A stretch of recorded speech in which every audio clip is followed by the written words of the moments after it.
রহিম উত্তরবঙ্গের তোরসা নদী গত কয়েক সপ্তাহ ধরে অতিরিক্ত জল জমে গিয়েছিল।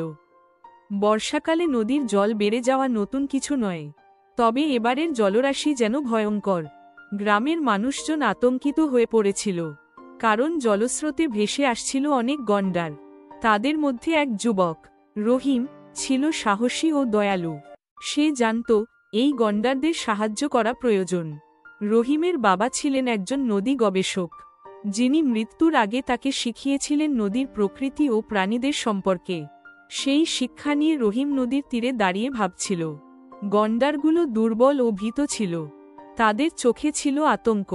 রহিমের মনে হল, যদি সে তাদের সাহায্য করতে পারে, তবে হয়তো তারা নিরাপদে ফিরে যেতে পারবে। রহিম একটি ছোট নৌকা নিয়ে নদীতে নামল। সে জানত জল প্রবাহের বিপরীতে যাত্রা করা কঠিন, কিন্তু তার সংকল্প দৃঢ় ছিল। নৌকায় বসে সে গন্ডারগুলোকে ডাকল, এখানে আসো, আমি তোমাদের সাহায্য করব।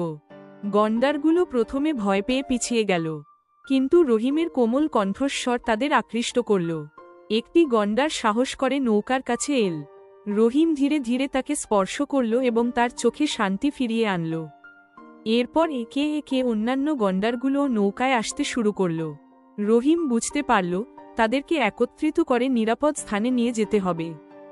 রহিম নৌকাকে নদীর স্রোতের বিরুদ্ধে চালাতে লাগল। তার মনে হচ্ছিল নদী যেন তাকে বাধা দিতে চাচ্ছে, কিন্তু সে হাল ছাড়ল না। একসময় তারা একটি নিরাপদ তীরে পৌঁছাল। গন্ডারগুলো ধীরে ধীরে নৌকা থেকে নেমে গেল এবং তাদের নতুন আশ্রয়ে চলে গেল। যখন গন্ডারগুলো নিরাপদে চলে গেল, রহিমের হৃদয়ে এক অদ্ভুত শান্তি অনুভব হল। সে জানত আজ সে শুধু গন্ডারদের সাহায্য করেনি, বরং নদীর সাথে তার সম্পর্ককেও দৃঢ় করেছে।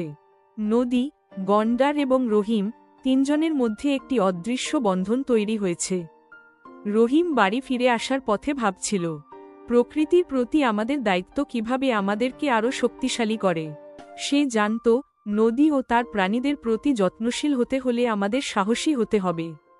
রহিমের এই অভিযান শুধু একটি গল্প নয়, বরং প্রকৃতির প্রতি আমাদের দায়িত্বের একটি উদাহরণ।